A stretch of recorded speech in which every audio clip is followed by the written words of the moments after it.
Maggie Ann Saltz. This is App Talks. Yes, talking with people in the app industry, but then sometimes you talk with, can I say it, a diva? Yes, I will. I will say it, a diva.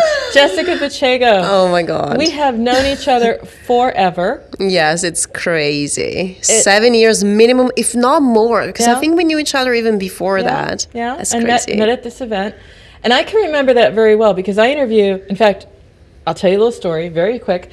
So I use a scheduling app. It's called You Can Book Me, which is amazing because it allows me to have all my different personas. You can book for the podcast, you can book for interviews, you can book for Forbes.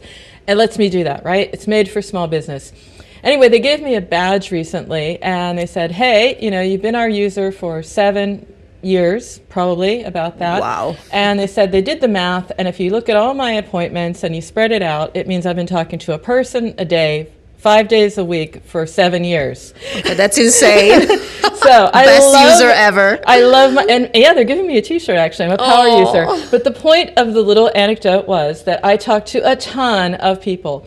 And then I remember hearing your presentation as clear as it was yesterday. And I came up and I said, Gessica, you are one who's going to shine. That is true. And you I were very remember. modest. You were very modest. Like, me?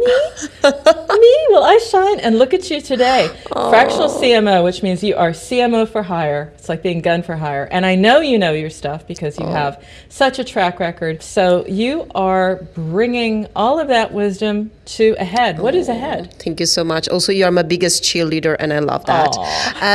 Ahead is amazing. So I always want to work with apps that are meaningful to me. An app that I'm proud of, that are making the words better. And Ahead is your pocket coach for emotional intelligence. Imagine like a Duolingo, but like for learning about your emotion and how to handle them. You have different journeys about anger management, about procrastination, anxiety, and I just really love it. And I need all of this, by the way. So I really, really love them. I started to work with them a couple of months ago.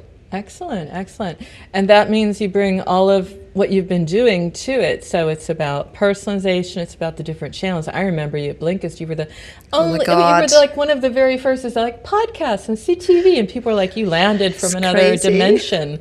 I know. So what are you doing to push the envelope at Ahead? Because if anyone is like emerging channels early on, it's you. Yeah, I have to say, like, it's funny because, of course, like, it's much smaller Ahead compared, for example, to Blinkist or to Paywall, where I was before this one. So I'm kind of going back to the origin, like, and I'm actually like trying to go back to like the basic channels first, like get Meta, TikTok, Google, like get it right. to work. And then you can move on to the next step. Because I think one thing that I've done in the past, I love to explore new channels. Like, I'm passionate about it. But I think sometimes, especially when you have a small team, you kind of need to like choose your bets. Otherwise, you're spread too thin. So I decided, okay, let's get these channels right. But within these channels, let's experiment a lot. So, for example, I'm doing a lot with web acquisition for mobile apps. And I think 7 years ago, I started doing that at Blinkist using the paid content landing pages. And I didn't imagine at that time, but it kind of became my signature move where I try to like get people on board through web. Then you can convert them on web or on mobile, it doesn't matter. But I think this is actually really powerful. That is what it is. It's a UA channel. So it's really, really nice. So really like getting everything on track, like making sure that everything is working, tracking, reporting, campaigns management. So it's really nice. I'm like, I'm back, back hands on, like reviewing things and so on. Creative, it's also a big thing. Creatives that have always been important, but I think right now they can really make or break a mobile app. So I really spend a lot of time on like coming up with new angles, new perspective, looking at user research data, looking at user review. Reddit is like a source of like, oh my God, a source of creative power. It's amazing. That's how I spend most of my time right now. But I love the way that you get more out of established channels, proving that, we didn't finish there. It's just like the hype goes. It's like, oh, we got to do this, we have to do that thing. No, there's still a lot more there. And when you think about it, if you convert through web, you're also not paying the app stores. Exactly. You're getting your data. You're in charge of your journey. And when you want to make a change, you don't have to ask them, can I make a change? You are making the change, which is like marketing in the moment. It has to be faster than it is. Absolutely. And I think also what I like about web is like it gives you a bit more time to inform the user that I think is necessary when you're building a new vertical. Like if you're doing something that everyone knows, like for example, I don't know, like even like something like book summary. There are so many apps right there, out there right now, not at the time. But at the time, we needed to tell people, why would you pay for a book summary app? What is a book summary app? Yes. Now you don't have that need. So maybe you can go directly with like downloads, but you needed it like a lot of information. And I think now is the same.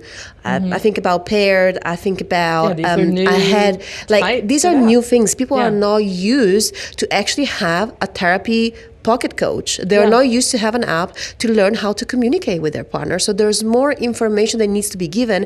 And maybe an app store is not enough. You actually need to go through like a long web onboarding or a landing page where you explain more. Like there's so much more to do. And again, you can get more out of existing channels. Yeah. And I think that's super powerful. And you can change, you can own the narrative, not just change the narrative. Absolutely. Own the narrative. I love it. And you're teaching them a new behavior. It'd be interesting to just explore. There are people who are going to say, yes, I absolutely need to control my emotions and my anxiety and what have you. And probably in the States, you probably saw a spike during the election. But we're all cool now. We're dealing with this. It's all good. Life goes on, right? We just need to shine like yourself. But there. Anyway. Enough of that. But the point is that these are behaviors that we are learning more about, that we have them. So in a way, you're also teaching us not just the value of the app, but how to get the most out of the app. How are you doing that? I mean, you can't just sort of say, here's the way you can use it. Are you using examples, content, experts maybe in the field? It's always good to have authority. Absolutely. How do you bring me to understand that this is the right app for me and I need to commit to it? Absolutely. I think one powerful thing about Ahead is that it's built by scientists and experts. That's always helpful. And this is really helpful because it's not just like an app that someone came up with, but there's like literally science about it, about how you can change your behavior by learning and practicing every day. And the fact that it's not just, you're not listening to an audiobook. You're not like reading something. You're actually practicing completely exercises. So it really like changes your behavior. And I think this is the special thing about Ahead. Being able to inform people about how we do that is absolutely necessary so that people understand like, oh, that's what you do. And how we do it at the moment is like through our onboarding.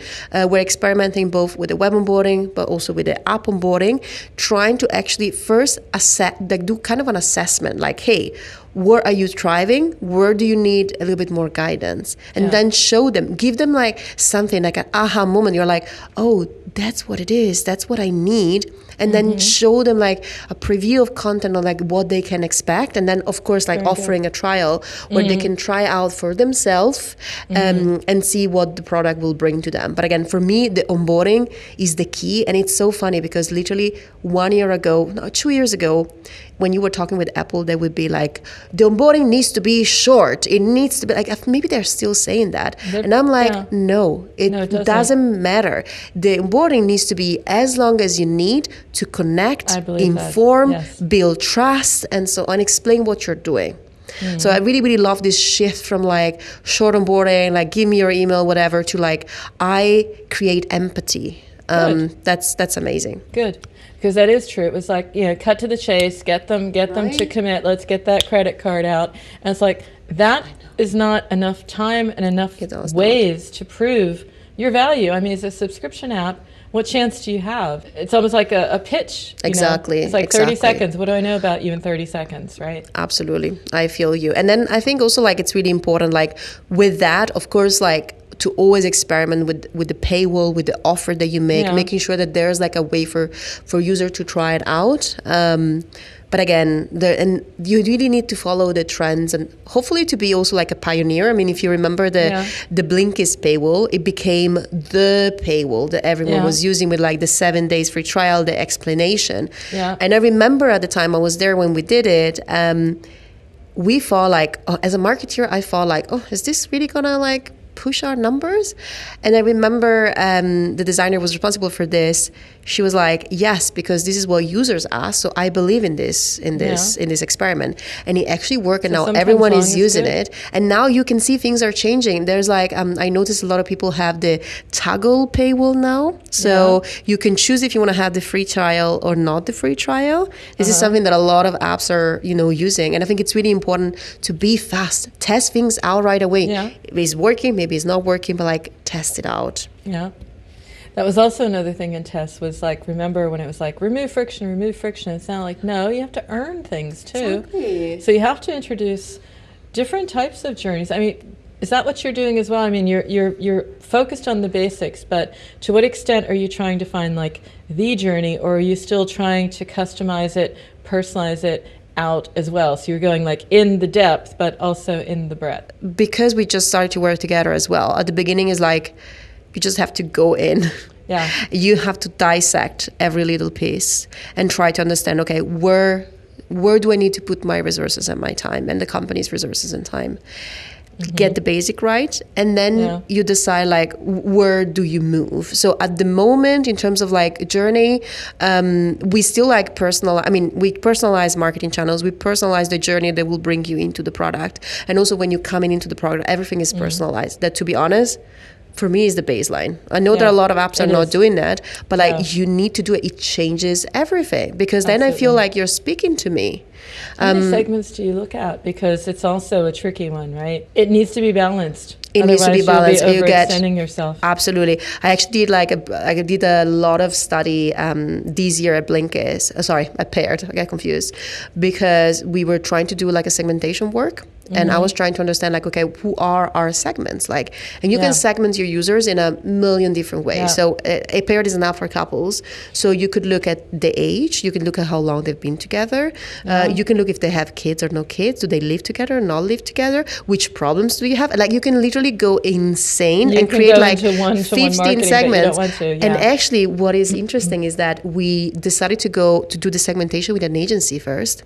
They came up with like 16 different segments. And I was like, I cannot do this. No. I cannot work on an app with 16 segments in my mind. No. Like, I need something different. So we ended up like doing it in-house.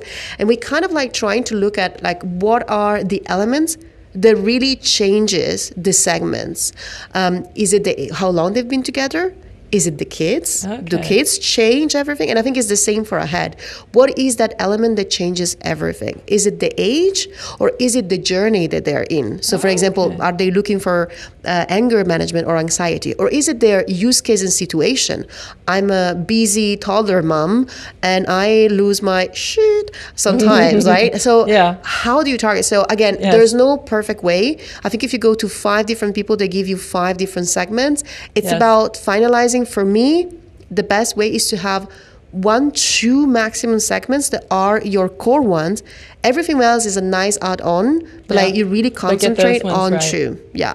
And understand those too. Absolutely. So I'm curious, what is like one master segment of EQ? What is it that decides like if we go one way or the other? I'm just curious. For a head, I would say the age is like an important thing. Okay. Because depending on your age, you're more tolerant. Of course, tolerance. You can deal with it. Exactly. Been there, done that. Got it. Exactly. Okay. And then I would say the parenting one is a pretty big one, because of course, like parenting and relationship, I would say. So to be in a relationship and to have kids, because of course, like these kind of differentiate you. Like, it make you like a different person. And it creates like a different demand and need from the product as well. We have to be wrapping up soon, but I can just plug the idea that we will be back together, because we will have another podcast ourselves soon and continue the journey. It's been such an amazing journey to watch with you, Gessica. I mean it, because I saw it at the beginning, and 7 years later, you proved my prophecy. What can I say? Thank you so much. I really enjoyed it, and I wish you every luck. And anyone who gets you, because you now are for hire. Yes. It's a win. It's a win. Oh, thank you I'd hire you if I could, but I have nothing for you to do. Absolutely adore you. Thank you. Jessica, thank you your so biggest much. fan, because you are a hardworking woman. And you know what you're talking about, because you've been there, done that in business as well as personal life. You know, you have we didn't talk about it, but when you talk about parenting changes everything, you should know that as well. So you have it all, and I wish you every luck in 2025. May I? Thank you. Yes. You're on. I love it. Thank you so much for cheering me up. Oh. It's a boost of confidence every time that I see you. Oh my goodness. We're going to keep that because that's just a joy. Thank you so much.